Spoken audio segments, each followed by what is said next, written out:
नमस्कार दोस्तों, स्वागत है आपका GTV इंडिया न्यूज़ पर। आज हमारे साथ मौजूद हैं भारतीय जनता पार्टी के जिला मंत्री मेरठ सुनील पोसवाल जी। स्वागत है सर आपका GTV इंडिया न्यूज़ पर। सबसे पहले तो मैं GTV के सभी दर्शकों को नमस्कार करता हूं सादर। सर, विपक्ष एक बेरोजगारी और किसानों के मुद्दे को लेकर सरकार पर पूरी तरह से हमलावर है। इस पर भारतीय जनता पार्टी की क्या राय है और क्या आप हमारे दर्शकों को बताना चाहेंगे कि आप जो एक किसानों का बिल पास हुआ है इस पर आपकी क्या राय है? देखिए, जब विपक्ष की बात आती है तो विपक्ष का काम होता है विरोध करना जी। और जो सत्ता होती है, सत्ता काम होता है शोध कर जनहित के, राष्ट्रहित के कार्यों को सर्वोपरि मानकर समाज के हित में हमेशा काम करना।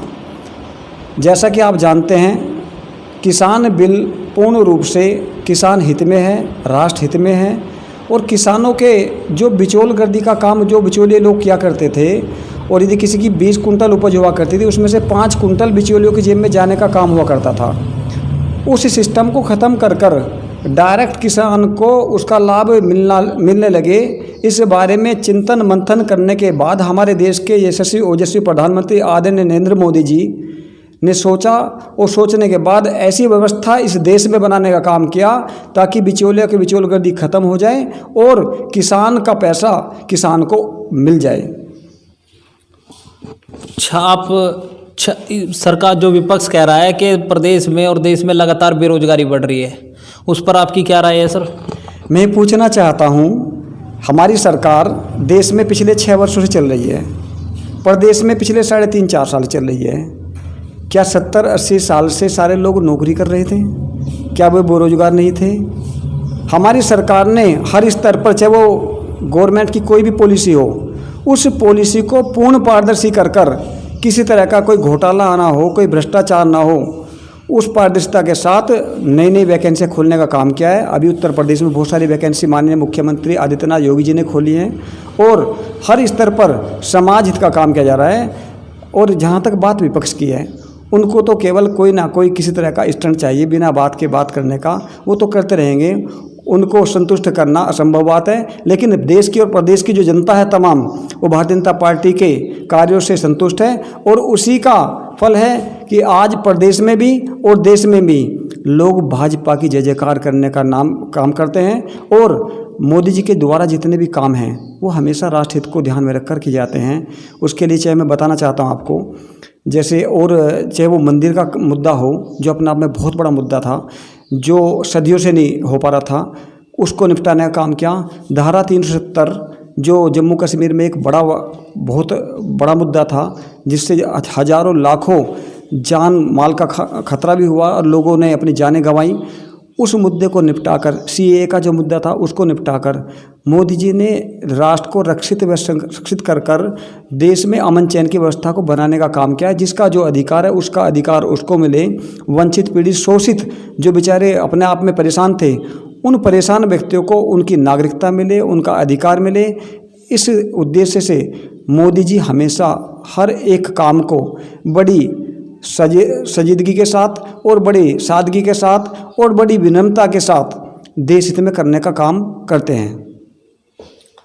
अभी आने वाले समय में MLC ग्रेजुएशन के चुनाव हैं सहारनपुर और मेरठ मंडल के। आप हस्तिनापुर विधानसभा सीट से के प्रभारी भी हैं ग्रेजुएशन MLC के लिए, तो उस पर आपकी पार्टी की क्या तैयारी है और क्या रहेगा उसमें? देखिए, हमारी पार्टी का जो उद्देश्य है, जो एक जमी हुई व्यवस्था है, एक ही व्यक्ति यदि एक ही सीट पर लगातार 30-35 साल तक बैठा रहे तो कहीं ना कहीं उसमें विकृति आ जाती है। आपने देखा होगा, यदि पानी एक जगह लगातार इकट्ठा रह जाए तो उसमें कहीं ना कहीं सड़न पैदा हो जाती है। तो परिवर्तन प्रकृति का नियम है। भारतीय जनता पार्टी अपने उम्मीदवार को सबका साथ, सबका विकास, सबका विश्वास की नीति पर देखते हुए अपना चुनाव लड़ने की नीति हमने बनाई है और हम हर एक कार्यकर्ता तक, हर एक वोटर तक पहुंचने का काम कर रहे हैं। और मेरा पूर्ण विश्वास है, यहाँ से MLC चुनाव के जो प्रत्याशी हैं हमारे ग्रेजुएट के, वो दिनेश गोयल जी हैं, और अपने जो MLC शिक्षक चुनाव के प्रत्याशी हैं वो श्रीचंद शर्मा जी हैं। हम 100% पूरी मजबूती के साथ चुनाव लड़ेंगे और आस्था और विश्वास करते हैं कि हम इस दोनों चुनाव को एमएलसी का भी और शिक्षक का, दोनों चुनाव को जीतने का काम करेंगे। मवाना गन्ना समिति के चुनाव प्रभारी हैं सर, जिसमें 57 से लगभग 60,000 किसान हैं। तो उसमें अभी विपक्ष कह रहा है कि किसानों में भारतीय जनता पार्टी के प्रति आक्रोश है। उस चुनाव में आपकी क्या तैयारी है और किस मुद्दों को लेकर आप किसानों के बीच जाएंगे, उसके बारे में भी कुछ बताएंगे। देखिए, पार्टी हमेशा मैंने पहले भी कहा था, विरोध की यदि बात होती है तो वो केवल विपक्ष करता है, कोई किसान पार्टी का विरोध नहीं करता। क्योंकि मोदी जी का आधार केवल किसान और जवान ही है। जहाँ जवानों की बात आती है तो वहाँ मोदी जी सबसे पहले पहुँचते हैं। जहाँ किसानों के हित की बात आती है वहाँ मोदी जी सबसे पहले पहुँचते हैं। मोदी जी 100% किसानों के और जवानों के लिए काम करते हैं, राष्ट्र के हर एक व्यक्ति के लिए काम करते हैं, वो हर एक व्यक्ति की चिंता करते हैं। रही बात चुनाव की, भारतीय जनता पार्टी ने मुझको मवाना गन्ना समिति का चुनाव प्रभारी बनाया है, तो मेरी प्रतिबद्धता भी बनती है कि मैं जो आम से आम किसान है, आम से आम व्यक्ति है, जिसका मन है कि मैं चुनाव लड़ूं, हम चाहते हैं कि इस चुनाव की पारदर्शिता ऐसी बना दी जाए कि गरीब से गरीब व्यक्ति को भी इस चुनाव में मौका मिले। और हमारी पार्टी में आस्था और विश्वास रखने वाले ऐसे बहुत सारे कार्यकर्ता हैं जो लंबे समय तक पार्टी की सेवा करता रहे हैं, लेकिन उनको बेचारों को मौका नहीं मिल पाता है। तो हम उस गरीब को, उस किसान को, उस मजदूर को, जो अपने आप में बहुत गरीब अपने आप को महसूस करता है, उस गरीब से गरीब व्यक्ति को भी हम मौका देंगे और पूरी पारदर्शिता के साथ इस चुनाव को लड़वाया जाएगा। और कोशिश की जाएगी कि आसपास के गांव में आपसी तालमेल के साथ, समन्वय के साथ चुनाव डेलीगेट के स्तर से शुरू होगा, फिर डायरेक्टर का होगा और उसके बाद फिर चेयरमैन का चुनाव होगा। तो पूरा विश्वास है कि इस चुनाव को हम 100% जीतेंगे और भारतीय जनता पार्टी का ही यहाँ पर किसानों का चेयरमैन होगा। और भारतीय जनता पार्टी के साथ साथ वो किसान हित की बात करेगा, गरीबों के हित की बात करेगा और सबका साथ, सबका विकास और सबका विश्वास की नीति को आगे चलकर क्रियान्वित करने का काम करेगा। इतना ही मैं किसान चुनाव के बारे में कहना चाहता हूँ। आप हस्तिनापुर क्षेत्र से आते हैं, ऐतिहासिक जगह है। आपकी सरकार ने हस्तिनापुर के लिए क्या कार्य किया है? इसको मतलब सरकार का दावा है कि जो ऐतिहासिक स्थान है उनको उन्होंने पहचान देने का कार्य किया है। इस हस्तिनापुर के लिए आपकी सरकार ने क्या कार्य किया है? हाँ, मैं बताता हूँ इसके बारे में। हस्तिनापुर क्षेत्र में एक पुल हुआ करता था जो चांदपुर और हस्तिनापुर को जोड़ने का काम करता था। वो 2007 से लंबित पड़ा हुआ था। उस लंबित पुल को पुनः दोबारा उसका काम सुचारू करवाकर जो लगभग 100 करोड़ की लागत से तैयार हुआ, जिसकी रोड, अप्रोच रोड वगैरह, पुल वगैरह, उसको तैयार करवाकर पुल तैयार हो चुका है। और उसकी जो दोनों अप्रोच रोड हैं उनका लगभग 50% काम हो चुका है। और मेरा मानना है कि लगभग 4-6 महीने में ही वो पूरा काम हो जाएगा।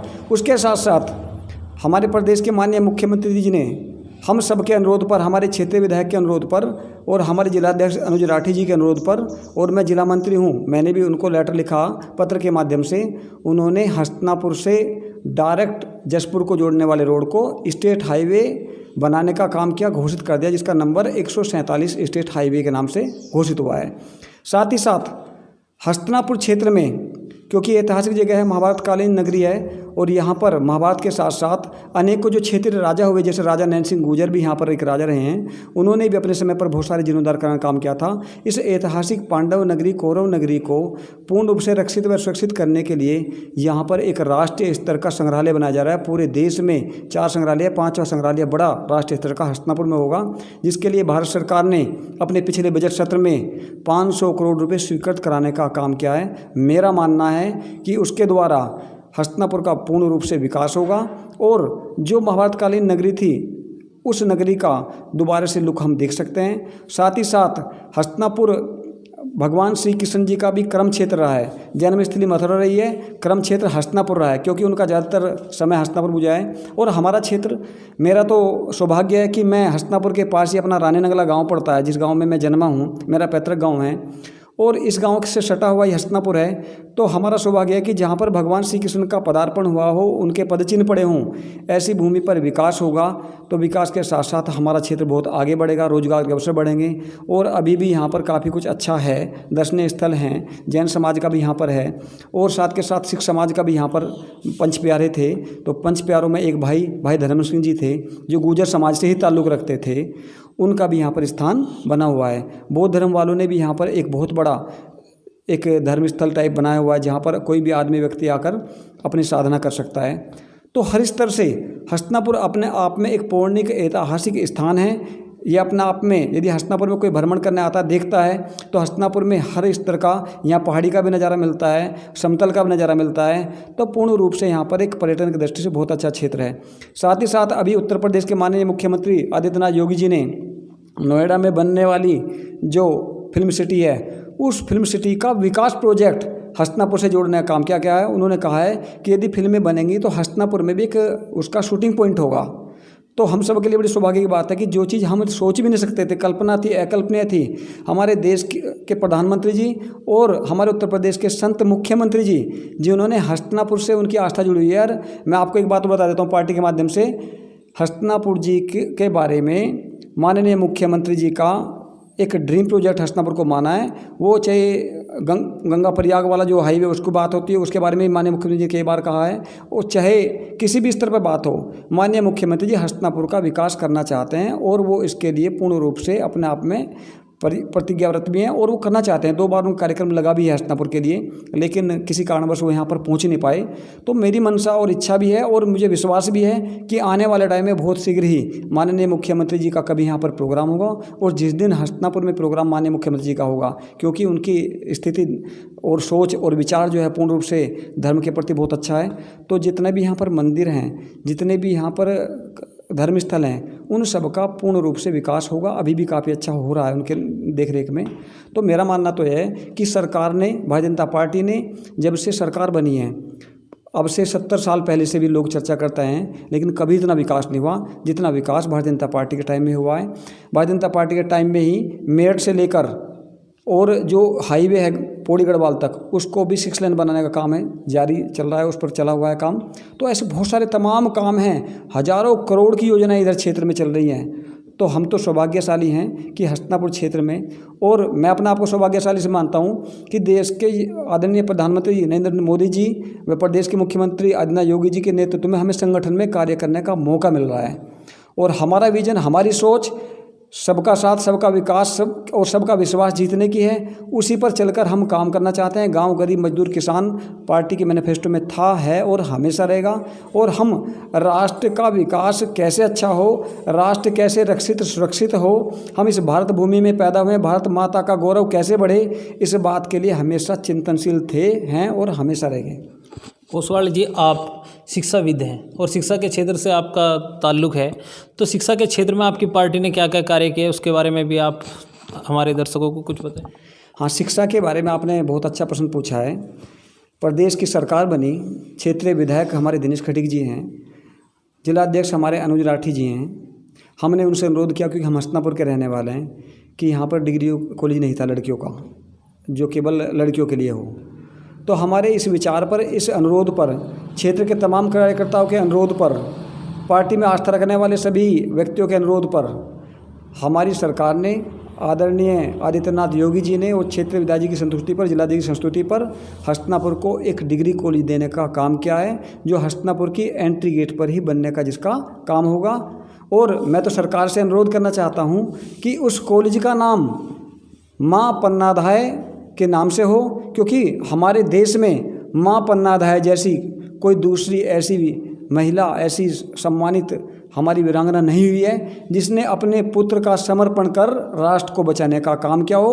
तो जो राष्ट्र के लिए इतना बड़ा चिंतन मंथन करती हो, तो मैं तो अनुरोध करना चाहता हूँ बारंबार माननीय मुख्यमंत्री जी से और माननीय प्रधानमंत्री जी से कि इस हस्तिनापुर के कॉलेज का नाम, जो डिग्री कॉलेज होगा, उसका पन्नाधाय रखा जाए, ताकि आने वाली हमारी जो लड़कियाँ पढ़ें उनको भी राष्ट्र के प्रति समर्पण भाव की भावना कॉलेज में पढ़ने मात्र से ही, कॉलेज में एंट्री करने मात्र से ही प्राप्त हो जाए। ऐसा अनुरोध मैं सरकार से करूँगा, बिल्कुल करूँगा, और मैंने पत्र लिख दिया है और उसके लिए बारंबार प्रयास करूँगा। समाज का, क्षेत्र का और तमाम कार्यकर्ताओं का यदि सहयोग मिलेगा तो मेरा मानना है कि ये काम 100% बिल्कुल सफल होगा।